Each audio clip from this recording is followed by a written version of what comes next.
Thank you all for being here this morning. We're here today to discuss the broad bipartisan support for Israel that is being actively undermined now by President Biden and Senate Leader Schumer. But first, I want to address the breaking news from this morning. About an hour ago, we learned that President Biden has invoked executive privilege to prevent the American people from hearing the audio recordings of his testimony with Special Counsel Robert Hur. The American people will not be able to hear why prosecutors felt the President of the United States was, in Special Counsel Robert Hur's words, a, quote, elderly man with a poor memory and thus shouldn't be charged. Just think about that for a moment. President Biden is apparently afraid for the citizens of this country and everyone to hear those tapes. They obviously confirm what the special counsel has found and would likely cause, I suppose, in his estimation, such alarm with the American people that the president is using all of his power to suppress their release. And rather than defend our closest ally at war, President Biden is using his authority to defend himself politically. Now, on the issue of today, just as President Biden defies the will of Congress with his use of executive privilege, he is brazenly doing so by withholding congressionally mandated aid. Just last month, Senator Chuck Schumer declared from the Senate floor, this is his quote, "The House must rush to Israel's aid as quickly as humanly possible." Well, today, Senator Schumer has done an about-face. He's reversed course. Yet again, it is President Biden and Senator Schumer himself who are standing in the way of getting Israel the resources it desperately needs to defend itself. The House has tried multiple times to deliver this much-needed aid to Israel, and each and every time now, Biden and Schumer have opposed it.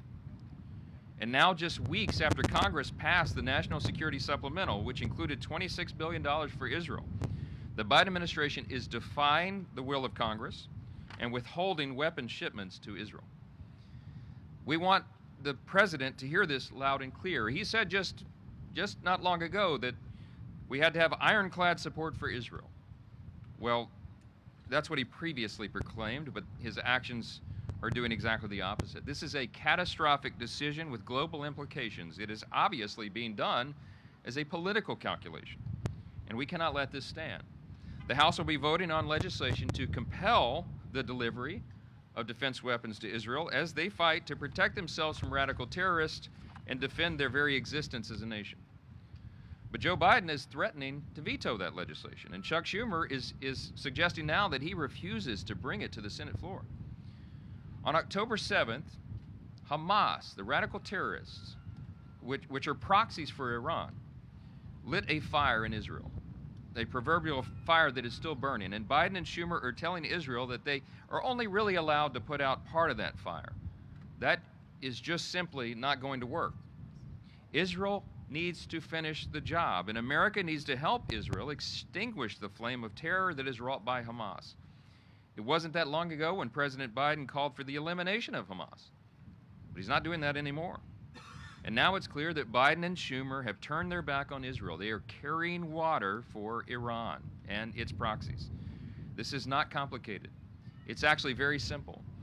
This is a moment where we need, not just the American people, but the entire world need moral clarity. You are either with Israel or you are not. And if Schumer refuses to bring this up for a vote, he'll be telling the world that his party, the Democrats, are no longer willing to stand with our great ally. I don't think that is a palatable position to the American people. With that, I'll yield next to our Republican Majority Leader, Steve Scalise. Thank you, Mr. Speaker.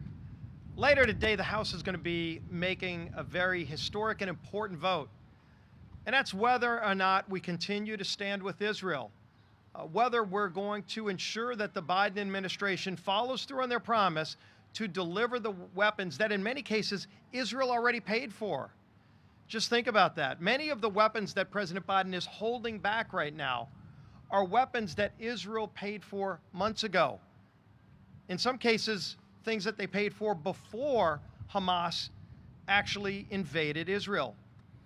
And right now, while they're at war, and whether President Biden completely understands the severity of this war or not, the people in Israel surely do. The duly elected leadership in Israel understand that they're in a war that they have to win. They have to eviscerate Hamas, which is a terrorist organization, which is funded and supported by Iran. Now, while President Biden is impeding the ability for Israel to defend themselves, Iran's not holding back. You saw them fire over 300 drones and missiles into Israel. Hamas is not slowing down. Hamas, by the way, still has over 130 hostages, including American citizens. Where is President Biden caring about the lives of those American citizens that are being held hostage right now in tunnels under Gaza? And he's supporting, President Biden is supporting Hamas's position against Israel? This is disgusting. And Chuck Schumer is going to hold this bill up.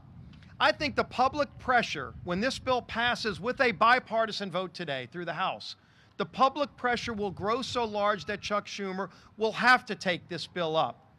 And if this bill does pass the Senate, like some other bills that President Biden threatened to veto, that he ultimately signed, because the public finally had enough. This is one of those cases. Because this is a time for choosing, as the Speaker said. And the choice is very clear. Right now, there is a war going on between Israel and Hamas. And if you're not supporting Israel, you're supporting Hamas, a terrorist organization. And so when President Biden said he wants to hold back on those arms sales, he is holding back on Israel's ability to go and fight a war against Hamas. The only other person that really wants that is Hamas. Why would President Biden choose that side? Well, today on the House floor, every member of Congress is going to have the opportunity to make that choice. This House majority leadership on the Republican side has been crystal clear from the beginning. We support Israel in their right to self-defense. They are under attack from a terrorist organization, and they will defend themselves. They have a right to defend themselves, and they're going to have our support in that right to self-defense. We will have Israel's back, and we're going to see who else does when the vote happens later today. And then we send that bill over to Chuck Schumer, and he's going to have to make a decision.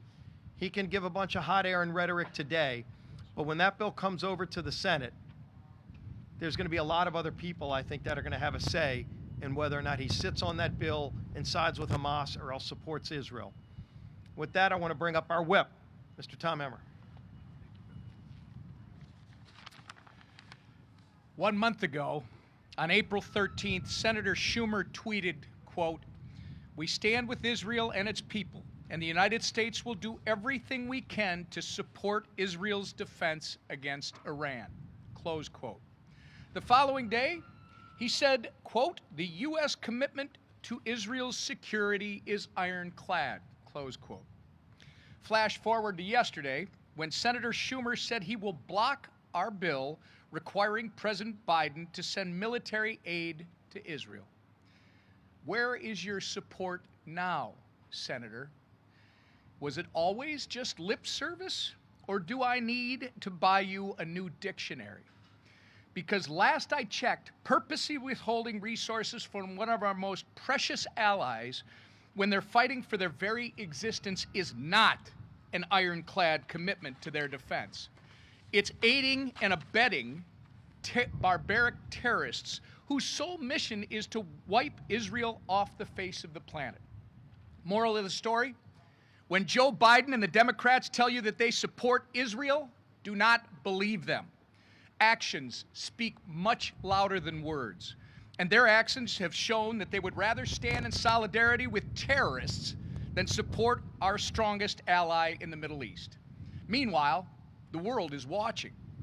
Iran and its proxies are taking note, but the American people and our allies can rest assured that House Republicans will not let up on our mission to ensure Israel has the resources it needs to end Hamas once and for all. And with that, I'll turn it over to our conference chair, Elise Stefanik. Thank you, Whip Emmer. Just a brief comment on the breaking news this morning. We continue to see unprecedented and illegal lawfare against President Trump, whether it's the sham Alvin Bragg trial in New York City or the weaponized DOJ.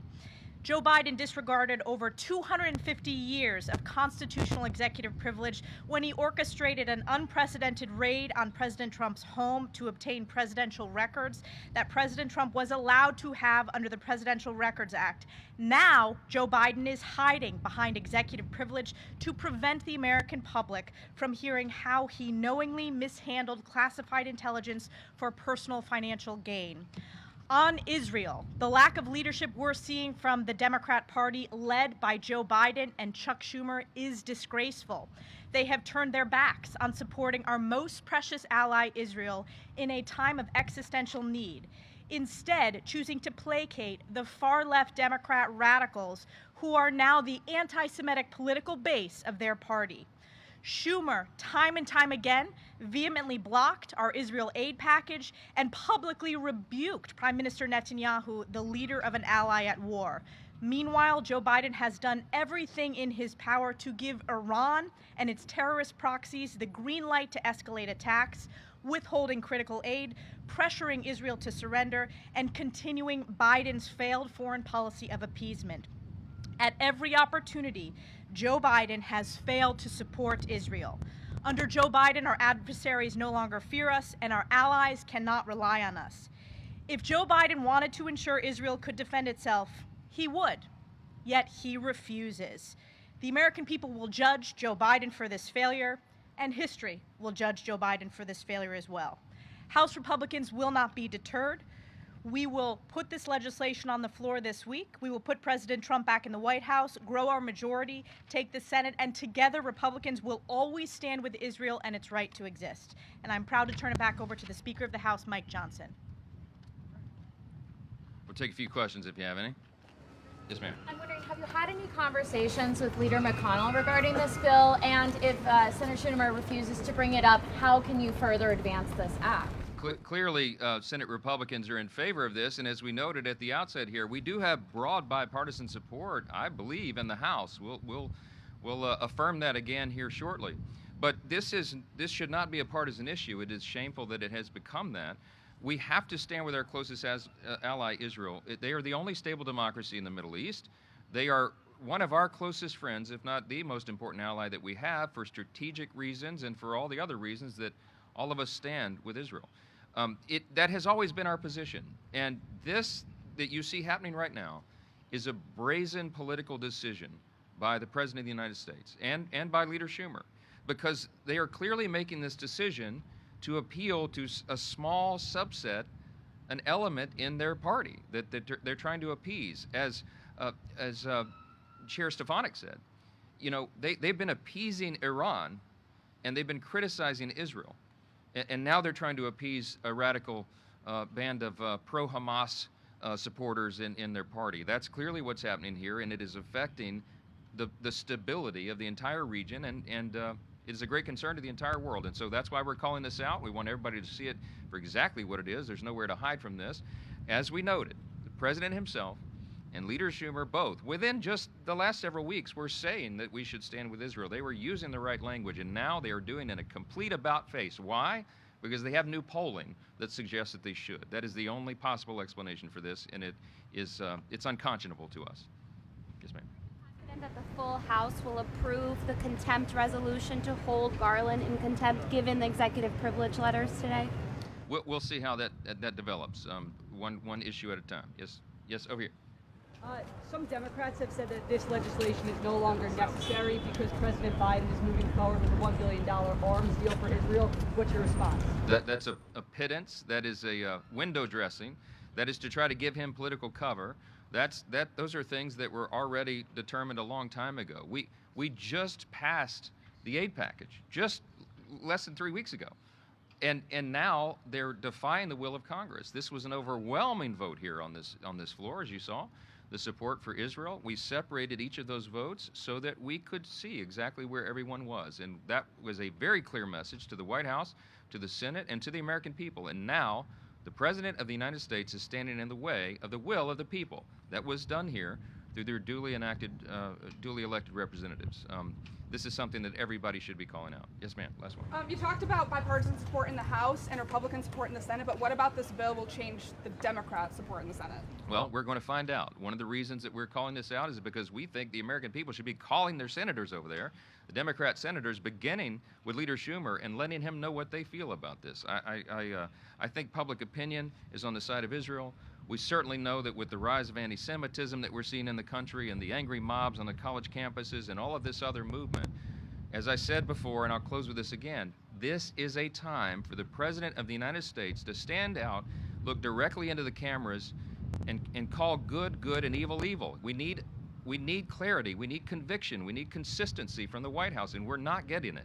And that is why all of these problems continue to be exacerbated. We're calling on the President to take that action. We're calling on Chuck Schumer to put this bill on the floor when we send it over there and let the Senate vote its will. With that, we thank you for being here. Thank you.